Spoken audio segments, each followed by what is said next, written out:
In terms of survivability over more than the short term, the capitalism as I've defined it is not going to really do the job, because longer term things change, and they change in unexpected, unanticipatable ways. If you try to approach the world with that as realization, you're going to end up having what I call a coarse approach, one that is not optimal in the present, but will be good enough to survive over a set of other possible worlds. You're not going to be able to do that if you have a capitalist system that rewards for somebody who's the best in the current world. I wrote an article a long time ago, actually, 1985, in the Journal of Theoretical Biology, called On the Optimality of Coarse Behavior Rules. And in that, I showed in the animal realm that the most survivable species are ones that have what I called coarse behavior rules, that they appeared to ignore information, they appeared to not be optimal for the current environment, but they did things that could work over a broad set of different worlds. A great example is the cockroach. The cockroach is not an optimally designed insect for any particular world because it doesn't smell, it doesn't see in terms of its reaction to the environment. All it does, it uses a very coarse behavior rule that simply moves in the opposite direction of a gust of wind that it feels on the little hairs on its legs. But it's good enough to survive over a long period.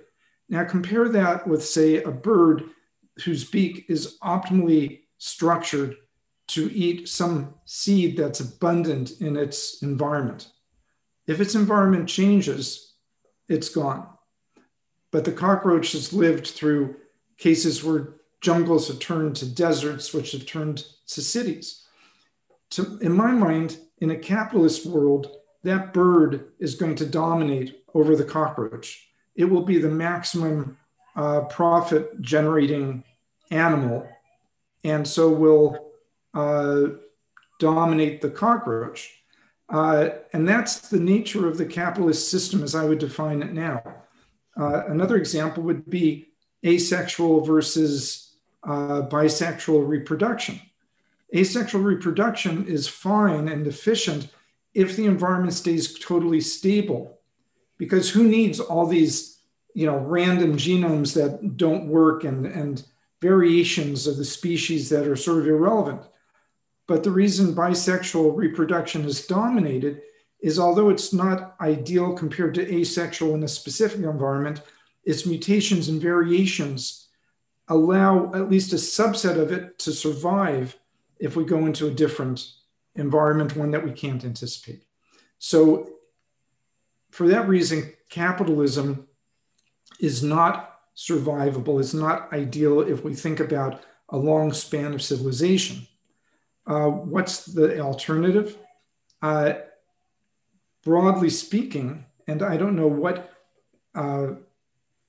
overarching system leads to this, but broadly speaking, you need a system that allows for variations that are not optimal right now, but are good enough to survive.